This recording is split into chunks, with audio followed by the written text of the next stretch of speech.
Something really interesting has started happening in the world over the last 10 or 15 years. Countries have started to compete for entrepreneurs.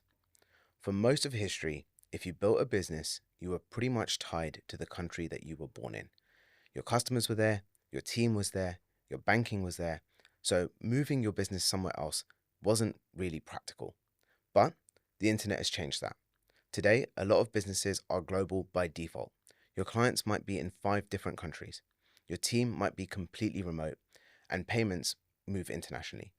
And suddenly, the question of where your business is based becomes a strategic decision rather than something you're stuck with. And when that shift happened, something else followed. Governments started recognizing the value of entrepreneurs coming into their country. Think about it for a second. Entrepreneurs create jobs, they generate tax revenue, they attract talent, and they build industries.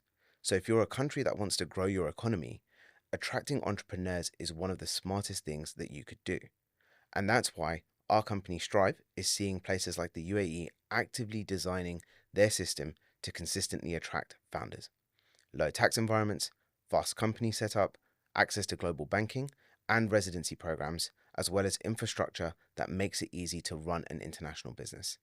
The UAE is probably one of the clearest examples of a government that made a conscious decision to do this. If you look at how Dubai has developed over the last 20 years, it wasn't accidental.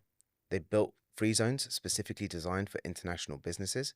They invested heavily in infrastructure, transport, and connectivity. They created regulatory frameworks that allow foreign founders to own and operate companies easily. And they designed a tax system that is extremely competitive globally. All of that sends a very clear signals. They want entrepreneurs to come and build businesses there. Now, compare that to what's happening in a lot of other parts of the world, where you have higher taxes, more complex regulation, more pressure on business owners. And when entrepreneurs start noticing that contrast, they begin asking a slightly different question. Not just how do I grow my business, but where is the best place in the world to base this business from? And that's actually something we've been seeing more and more of because a lot of the conversations we're having now aren't really about just setting up a company.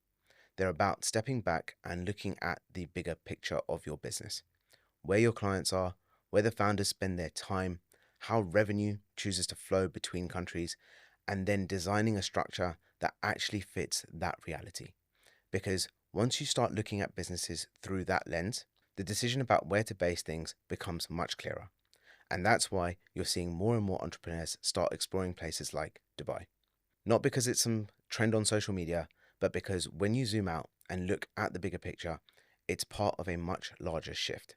Entrepreneurs have become mobile. And once entrepreneurs become mobile, countries start competing to attract them, which is a pretty fascinating change when you really think about it.